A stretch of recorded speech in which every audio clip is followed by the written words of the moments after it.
맥켄토시 모세오경 레위기 15장입니다.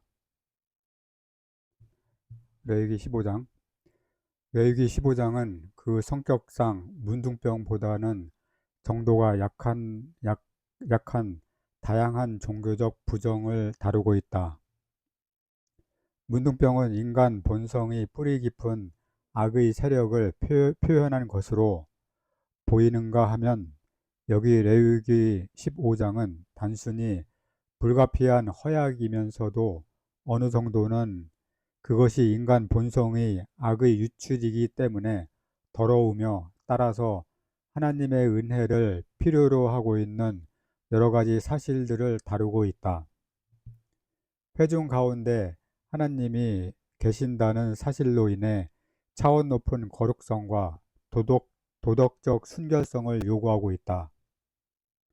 육적 성품의 모든 활동은 반드시 반격당하지 않으면 안 된다.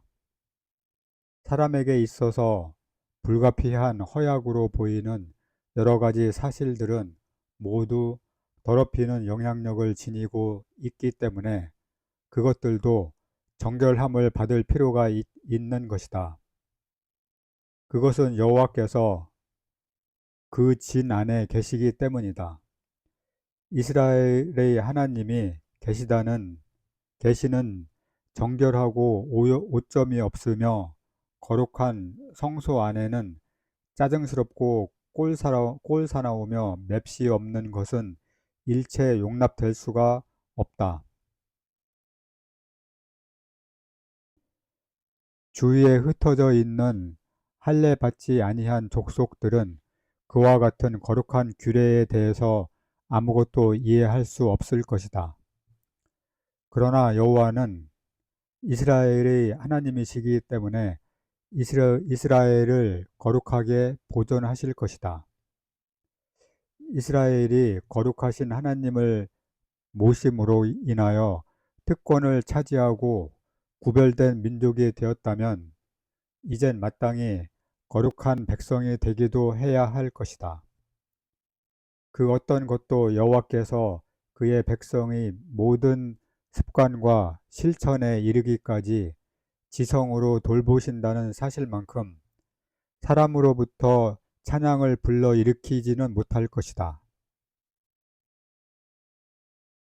집에서나 밖에서나 잠잘 때나 깨었을 때나 낮이나 밤이나 우리 여호와께서는 이스라엘을 돌보셨다. 여호와께서는 이스라엘에게 식량을 공급하셨으며 옷을 주셨으며 그들이 지극히 사소하고도 사적인 관심사까지 배려하셨다. 사람에게 자그마한 반점이라도 생기면 즉각적으로 그리고 면밀하게 그것이 무엇인지 조사를 받아야 했다. 한마디로 여호와 하나님께서는 자신이 친히 관계하시고 또 그 가운데 거하시는 이스라엘 회중의 복지와 순결에 다소라도 영향을 미칠 일이 있다면 그것을 결코 그냥 보아 넘기지 아니하셨던 것이다. 하나님은 이스라엘의 가장 사소한 사건에도 관심을 가지셨다. 그는 공적으로나 사회적으로나 또는 사적으로나 간에 그들과 관련된 모든 일을 세심하게 돌보셨다. 할례 받지 못한 사람에게는 이런 사실이 견디기 힘든 짐이 되었을 것이다. 할례 받지 못한 사람이 낮의 자기 길에 밤의 잠자리에 그토록 무한히 거룩하신 하나님을 모신다는 것은 견디어낼 수 없는 속박이 되었을 것이다. 그러나 진실로 거룩을 사랑하는 자, 하나님을 사랑하는 자에게는 그보다 더 기쁜 일은 없을 것이다. 그러한 사람은 언제나 하나님이 항상 가까이 계신다는 아름다운 확신을 즐긴다. 그리고 하나님의 임재에 의해서 요구되고 확보되는 거룩을 즐긴다. 독자는 어떤가? 독자도 그러한가? 당신은 하나님의 임재가 요구하는 하나님의 임재 자체와 거룩을 사랑하고 있는가?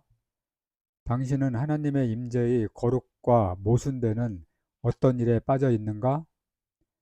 당신이 생각하고 느끼고 행동하는 습관은 성소의 순결 및 고귀성과 합치되고 있는가? 당신이 레위기 15장을 읽을 때 그것은 바로 당신에게 교훈을 주기 위해 기록된 것임을 기억하기 바란다. 당신은 그것을 성령 안에서 읽어야 할 것이다. 당신에게 있어서 그것은 영적인 적용이 되기 때문이다.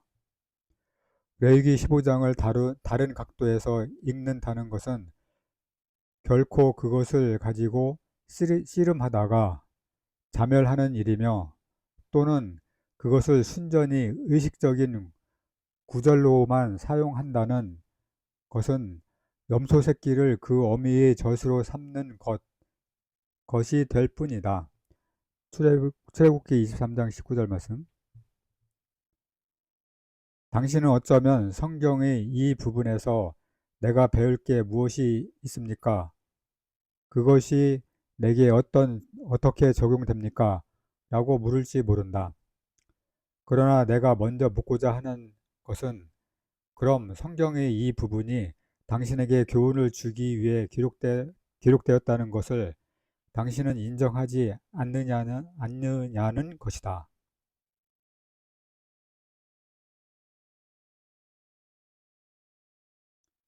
내가 생각하기에 당신은 그 사실만은 의심하지 않을 것이다.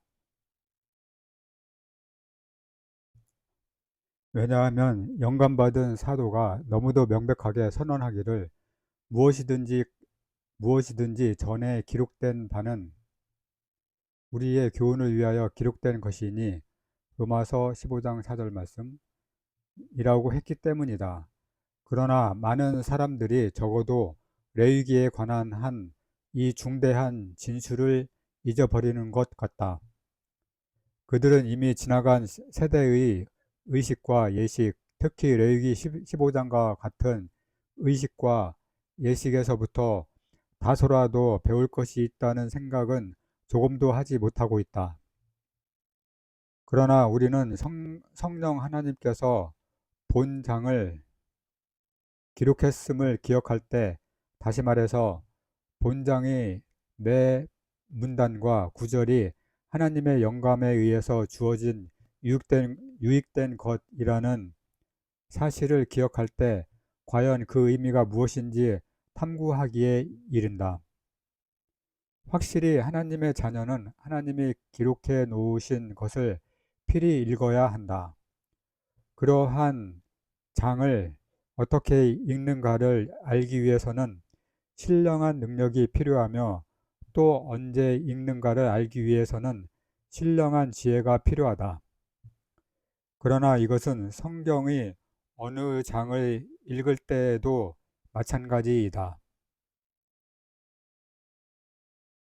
한 가지 분명한 사실은 우리가 충분히 영적이며 충분히 하늘에 속한 자로서 충분히 자연으로부터 벗어나고 땅 위에 높이 오른 자가 되어 있다면, 성경의 여러 장에서부터 우리가 유출해 내는 것은 오직 순전히 영적인 원리와 사상들 뿐이다. 만일 하늘에서 내려온 한 천사가 성경의 어떤 부분을 읽는다면 그는 어떻게 생각했을까? 그는 오직 영적이고도 하늘에 속한 빛 안에서 읽었을 것이며, 또 그 부분들을 가장 순수하고 고상한 도덕을 지닌 것들로 읽었을 것이다. 그렇다면 우리라고 해서 그렇게 하지 못할 이유가 있겠는가? 우리는 레위기를 무시했듯이 성경의 어느 한 부분을 무시함으로써 거룩한 성경을 노골적으로 경멸해 왔다는 사실을 모르고 있는 것 같다. 그러나 레위기가 있어서는 안 될 책이라면 진정 그것은 처음부터 기록되지 않아야 했을 것이다. 또 만일 레위기가 유익하지 않는다면 거룩한 영감받은 정경 속에 포함시키지 않아야 했을 것이다. 그러나 이 책을 쓰는 것이 유일하신 지혜로우신 하나님이 기뻐하신 바일진데 진정 그것은 하나님의 자녀들이 읽어서 기쁜 책임이 틀림이 없다.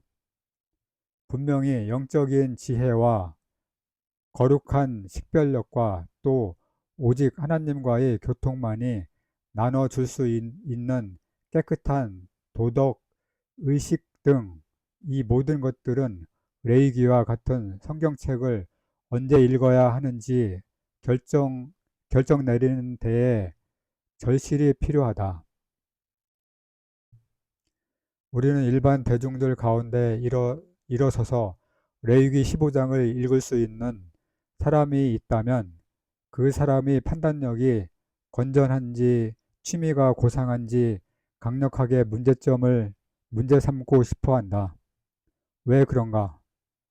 그것은 레위기가 하나님의 영감으로 되지 않았으며 또 유익하지 못한 까닭인가? 결코 그렇지 않다. 그 이유는 대부분의 사람들이 레위기의 순수하고도 거룩한 교훈을 온전히 깨달을 만큼 영적이지 못하기 때문이다. 그러면 지금 우리가 다루고 있는 레위기 15장에서 배울 수 있는 교훈은 무엇인가? 첫째로 우리는 거룩한 경계심을 가지고 자연적인 육에서 나오는 모든 것을 주시해야 함을 배운다. 육에서 나온 모든 행동과 모든 유출물은 다 더럽게 하는 것들이다. 타락한 인간 성품은 불순한 셈이다. 거기서 나오는 물줄기는 다 오염시키는 것들이다. 그것은 순결하고 거룩하고 선한 것은 조금도 낼 수 없다. 이것은 레위기에 빈번하게 나타나는 교훈이다. 이것은 특히 15장에서 인상 깊게 설명되고 있다. 그러나 육의 더러움을 대비해서 그토록 풍성한 대책을 마련해 두신 그 은혜를 감사하자. 이 대책은 하나님의 책 전체를 통해 두 가지 명백한 형태로 제시되어 있다. 특히 레위기 전체를 통해서 잘 제시되어 있는데 물과 피가 그런 것이다. 그것이다. 이 양자는 그리스도의 죽음에 기초하고 있다. 속죄하는 피와 정결케 하는 물은 십자가에 달리신 그리스도의 찔린 옆구리에서 흘러나왔다. 요한복음 19장 34절 말씀, 요한일서 5장 6절 말씀을 비교하라. 그 아들 예수의 피가 우리를 모든 죄에서 깨끗하게 하실 것이요. 요한일서 1장 7절 말씀. 하나님의 말씀은 우리의 실제상의 습관과 행실을 정결케 한다. 시편 119편 9절 말씀, 에베소서 5장 26절 말씀. 그리하여 우리는 비록 모든 것이 더러운 환경을 통과하면서 또한 그 동작이 결국 뒤에 오점만 남길 그런 육을 지니고 있는 존재이지만 그래도 친교와 경배하기에 적절한 위치에 있도록 보존을 받고 있는 것이다.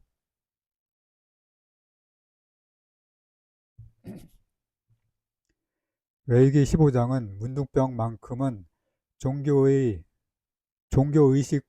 의식적으로 그리 더러운 부류에 속하지는 않은 것을 다루고 있다고 이미 지적한 바 있다. 바로 이것이 레위기 15장에서의 속죄는 송아지나 어린 양에 의해 예표되지 않고 낮은 계열에 속하는 희생 제물인 산 비둘기 둘로 예표된 사실을 설명해 주는 것이다.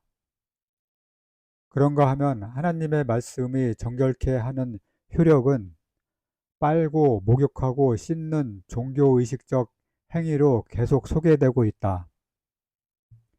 청년이 무엇으로 그 행실을 깨끗게 하리이까? 주의 말씀을 따라 삼갈 것이니이다. 시편 119편 9절 말씀. 남편들아, 아내 사랑하기를 그리스도께서 교회를 사랑하시고 위하여 자신을 주심같이 하라. 이는 곧 물로 씻어 말씀으로 깨끗하게 하사 거룩하게 하시고. 에베소서 5장 25, 26절 말씀. 물은 레위기의 순결의 규례에서 중요한 위치를 차지하고 있다. 말씀의 모형으로서 물보다 더 중요하거나 교훈적인 것은 있을 수 없다. 그런즉 우리는 레위기 15장에서부터 지극히 귀중한 요점들을 모을 수 있다. 우리는 매우 인상적인 방법으로 하나님의 임재의 철저한 거룩성을 배운다. 거룩한 지역에는 단 일순간이라도 오점이나 흠이나 점들이 개입되어 있을 수가 없다. 너희는 이같이 이스라엘 자손으로 그 부정에서 떠나게 하여 그들로 그 가운데 있는 내 장막을 더럽히고 그 부정한 중에서 죽음을 면케 할지니라. 레위기 15장 31절 말씀. 우리는 또한 인간의 본성은 불결을 치솟아내는 셈이라는 것을 배운다. 그것은 구제할 길 없을 정도로 더러워졌다. 더러워진 것만이 아니라 또 더럽히고 있다. 잠을 깨나 자나 앉으나 서나 누우나 성품은 더러워졌고 또 더러움을 만들고 있다. 그것에 접촉되면 곧 오염이 된다. 이것은 교만한 인간에게는 심히 수치스러운 교훈이지만 명백한 사실이다.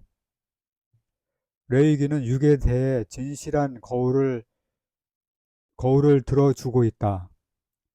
그 거울 속에는 영광 돌릴 것은 아무것도 없는 육만 있다. 사람들은 자기들의 수련과 도덕적 의식과 자기들의 위엄을 뽐낼지도 모른다. 그러나 사람들로 하여금 모세가 쓴 세 번째 책인 레위기를 공부하게 해보자. 그리하면 하나님이 판단하시기에 진정 가치가 있는 것은 무엇인지 알게 될 것이다.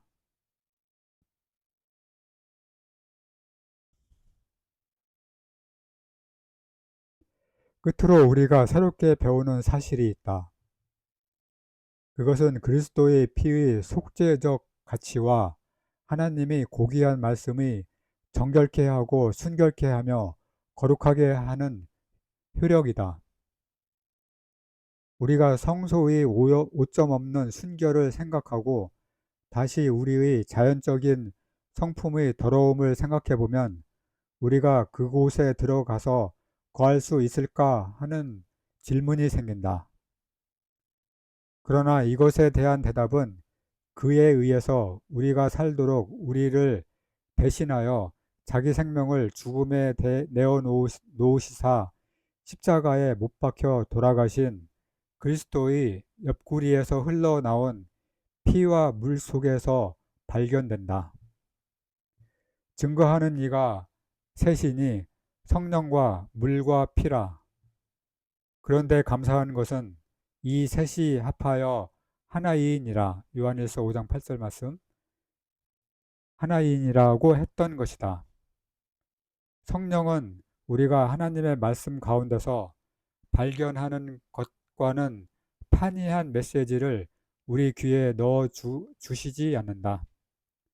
말씀과 성령은 우리에게 피의 고귀함과 효력을 선포하고 있다. 그런즉 우리는 레위기 15장이 우리의 교훈을 위해 기록되었다고 말할 수 있지 않겠는가? 레위기 15장은 정경 가운데서 그 자체의 독특한 위치가 있지 않은가? 확실히 그렇다. 그것이 생략된다면 공백이 생기게 될 것이다. 우리는 레위기 15장에서 다른 곳에서는 같은 방법으로 배울 수 없는 것들을 배운다. 진실로 모든 성경이 우리에게 하나님의 거룩성과 육의 사악함과 피의 효험과 말씀의 가치를 가르쳐 주고 있지만 지금 우리가 생각하고 있는 레위기 15장은 이들 위대한 진리들을 우리에게 특별하게 제시하며 또 우리 마음에 인상적으로 넣어주고 있다. 우리 아버지의 거룩한 성경책의 모든 부분이 다 우리 마음에 귀한 것이 되기를 빈다. 그의 증거의 모든 것이 꿀이나 꿀송이보다 더 우리에게 달게 되기를 빈다. 그의 의로운 판단의 모든 것이 우리 영혼 가운데 합당한 자리에 있게 되기를 아울러 빈다. 예, 레위기 15장을 마치겠습니다. 감사합니다.